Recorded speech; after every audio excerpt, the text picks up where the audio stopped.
السلام عليكم waaga football show mar kale idin la soo dhawaada waxaan rajeynayaa inaad fiicantihiin maanta waxaan idin wadnaa war degdeg ah warka degdegii tolo muxuu ku saabsan yahay oo laacibkii weynaa Lionel Messi oo ina leh bye bye Barca bye bye talo caaw maxaa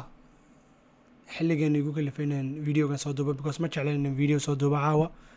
inaan u seexdaan raboon brito la soo duuba laakiin warku waxaad moodaa inuu iska soo daba dhacayo telefoonkaygu waa joogsan waaye dhalinyarta weydiinaysa inaan ka soo hadlo ma runbaa igu leh iyo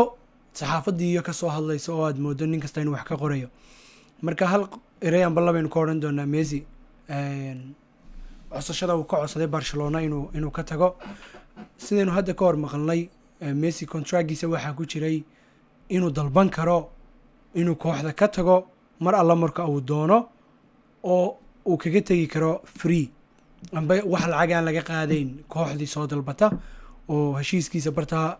lagu kansali doono deetana uu xorriyadiisa qaadanayo meeshuu doono Messi ka ciyaari doono haddaba maxaa kalifay Messi inuu hadda codsado inuu ilaa Barcelona waqtigii waa la gaadhay laga soo bilaabo 2001 ilaa iyo hadda ayuu Messi Barcelona ahayd gurigiisa dad badan oo reer Barcelona taageerayaasheedu kow ka yihiin waxay aaminsanaayeen Messi inuu yahay nin Barcelona maalinta kubadda kabaha banaanka ka dhigta mooyaane aan Barcelona ka tageyn laakiin talow maxaa bedelay waxa ay dadku aaminsanaayeen oo ninkii Messi ku yiri qalad baad fahansantiina u kaaliya kulli seen la wada socona Barcelonadii hore ma Messi maalinta 27 jir noqday baa ugu dambeysay inuu Champions League amba koobka Yurub kooxaha Yurub ula qaado Barcelona maantana waa 33 jir waa waqtigiisii uu ugu wanaagsanaa amba ciyaartoygu uu dhamaystirmo from 27 ilaa 32 intuu taagan yahay marka sanadihiisii Messi ugu wanaagsanaa maxaa kalifay inay Barcelona ku guuleysan weydo Champions League maxaa Barcelonadii hore u socotay dib u socod keenay maxay uga faa'iideysan waayeen Messi sanadihiisii ugu fiicnaa ma oran karnaa Messi ciyaartiisii baa hoos u dhacday waa may because sanad kasta ilaa iyo maalintii Suarez mid laga reebo oo hal season aynu oran karno sanad kasta Messi wuxuu ahaa top scorerka Barcelona isaga ugu sareeyay sanadkan ugu dambeeyay Messi Spanishka top scorerkiisu ahaa top assisterkiisu ahaa naam wax kasta oo bilad lagu bixiyo amba wax kasta oo ciyaartoy loo record gareeyo Messi number 1 buu ahaa marka Messi maxaa dhibaatadan haysataa maxay tahay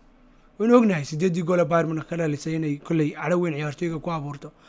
laakiin hadda oo ay kooxdiisu meel hoose ku jirto oo ay u baahan tahay Messi inuu kor u soo qaado maxaa kalifay Messi inuu dhabarka u jeediyo Barcelona seen ognahay Messi 2 amba 3 jeer baa wuxuu ka hadlay boardka Barcelona inaanu ahayn board sidii saxda ahayd loogu talagalay amba waqtigii hore ee Guardiola uu joogay siday u shaqayn jireen aan hadda u shaqaynin oo boardkani board lacagna aan eegayn ah maadaama ay ciyaartoyga lacag badan gelinayaan laakiin board eegaya maxaad meeshan keentay maxaad ku bedeshaa DNA-gii Barcelona amba ciyaartoygii Barcelona uu ciyaari jiray amba Messi ciyaar yaqaanay aan eegin way Barcelona waxaan ku naqaanay inay at least hal ciyaartoy amba laba ciyaartoy la soo baxdo oo teamkeeda yaryar kala soo baxdo laakiin goormaynu ugu dambeysay hadda oo ciyaartoygaas uu boos ka qabsado Fati hadda uu fiican yahay uu soo socdaa laakiin de ma ciyaartoy regular noqday oo Pedro iyo Sergio Busquets iyo Sergio iyo markay Messi iyo Iniesta iyo nacam sida u soo baxeen stars kay noqdeen wali ma aha mustawaha because Barcelona marba 3-4 baa soo wada baxa dadana systemkooda wiligood ismu bedeli jiray laakiin systemkii Barcelona wuu isbedelay hadda oo ciyaartii Barcelona ma daawan kartid Barcelona haday team yar la ciyaarayso iyo haday team weyn la ciyaarayso inay kubadda ka gacan sareyso iyada lahayd waa laga badin jiray inta difaac loo galo laakiin hadda Barcelona inta kubaddi la ciyaarto ka kubad fiicnaato aad ka badin karaysa taasina waa waxyaabaha Messi ku kalifay inuu kooxda dhabarka u sii jeediyo waayo waxaad moodeen hadalkiisa la maqleen waa run Messi isaga meesha ka boosa teamku wuxuu leeyahay madaxweyne uu leeyahay coach buu leeyahay director buu leeyahay laakiin waxaa soo dhan powerka Messi baa ka badan oo ilaa hadda Messi wuxuu yiraahdo baa lagu soconay laakiin waxaad moodaa boardkan inaanu board Messi shaqadiisii amba wixii uu baahnaa aan qabanayn inay tahay marka Messi hadalkiisii ugu dambeeyay uu jeedinayay ahaa waxyaabo badan baa qaldan haddaan waxaa sixinna meel aan gaarina ma jirto waa intaan Bayern Munich ka badin marka hadda Messi ma cagajuglaynayo uu rabo kooxda in wax laga bedelaa mise markan waa ka taagan tahay oo ninku waa socdaa odaygay because hadda ka hor waxaynu ogeeyay Cristiano Ronaldo 3 sano lahaa waan tagayaa markasta Real Madrid markuu ka tagay wuxuu doonayo in heshiiska loo kordhiyo lacag la kordhiyo sanadkii afraad seen isku lahayn lacagta in la kordhiyo doonaya waa kii ninkii odayga Juventus uu ka soo jeesaday marka talo tani ma tiiba walow ay markii koowaad uu Messi officially uu ka codsado Barcelona inuu tago ma lacag buu rabaa in loo kordhiyo ma board ku rabaa in meesha laga eriyo oo ay silsilaan board cusub la keeno meesha oo teamkii wax laga bedelo Messi waa daalayo de maadaama 3 jir yahay hadda 2 sano kale 3 sano kale si fiican uu ciyaari karaa ma wuxuu doonayaa inuu koox oo ku biiro kale oo hadda ka fiican Barcelona meesha ay taagan tahay kale waqtiga sheegi doona laakiin fikradeena inagu haddaan ka dhiibano kale adiguna mid baan qabtaana mid baan qabaa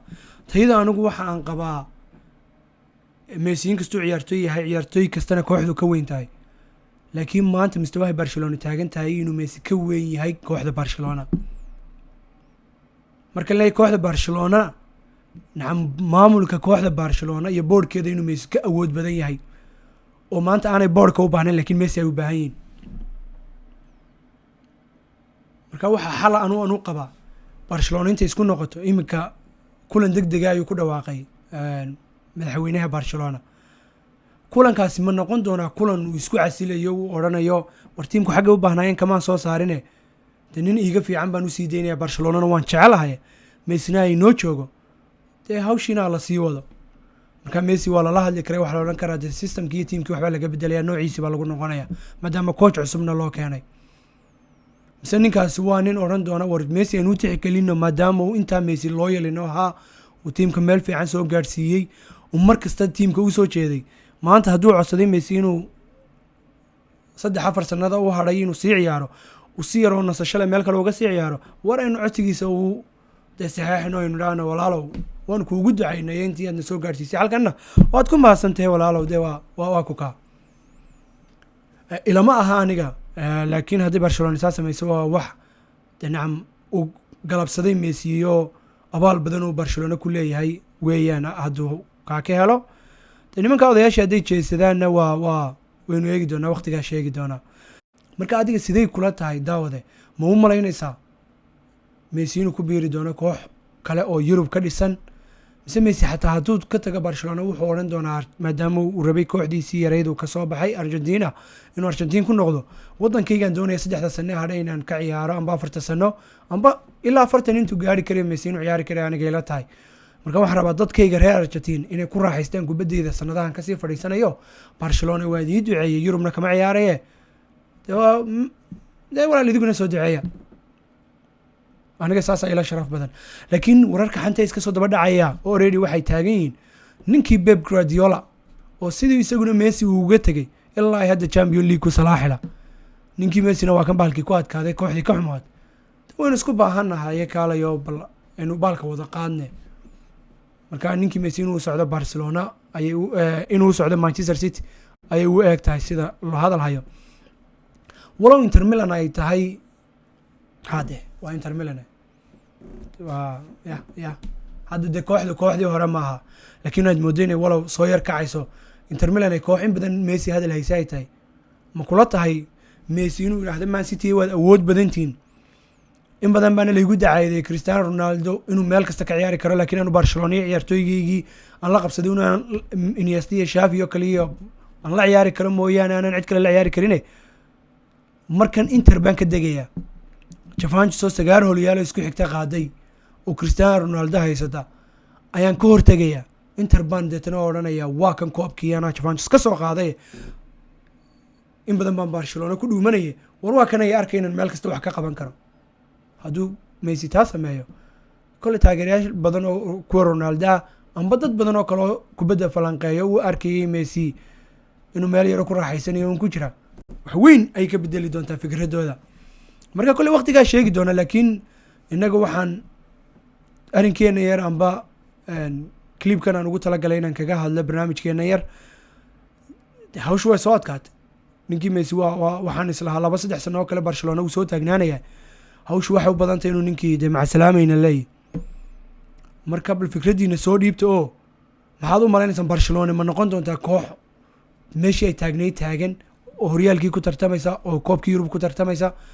mise Barcelona sideedii bay 5-6-7 sano intay dhacdo kaalinta afraad iyo kaalinta shanaad geli doontaayo Europa League ay ku noqon doontaa maadaama uu Messi meeshii joogin waqtigaa sheegi doona bal fikradiina ka soo dhiibtay insha Allah de wixii tusaale iyo dhaliil iyo wax kasta oo noo haysaana diyaar baan insha Allah nala soo wadaaga waaga football show oo idin la is aragti dambe oo xiiso leh